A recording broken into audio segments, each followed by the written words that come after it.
Assalamualaikum warahmatullahi wabarakatuh. We are representative from Musang Science School who would like to present about our innovative product, which is a hanging flower pot. Our group consists of 4 members, namely Nurul Aimasara binti Muhammad Syamsul Fat, Nik Nurul Izzati binti Nik Ahmad Fairul, Nurin Safia binti Muhammad Mizani, Nur Fashihah binti Osman. The problem statement of our product is that many plastic bottles that are thrown away are not recycled, causing the trash can to be filled with plastic bottles. This will cause school to be polluted. A proposed solution to solve this problem is to collect and process discarded plastic bottles to reuse it as new items that are useful and can brighten up the school environment.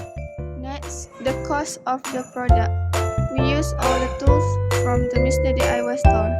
For example, a cutting device costing 8 ringgit, a spray paint costs 9 ringgit, and a raffia rope costs 3 ringgit.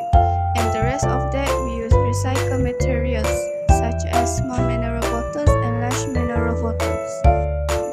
Finally, a sketch of the product that shows the function of the material. So, we use a large 5-liter mineral bottle as a head to hang a flower tree by using a rapier rope connecting with a small mineral bottle.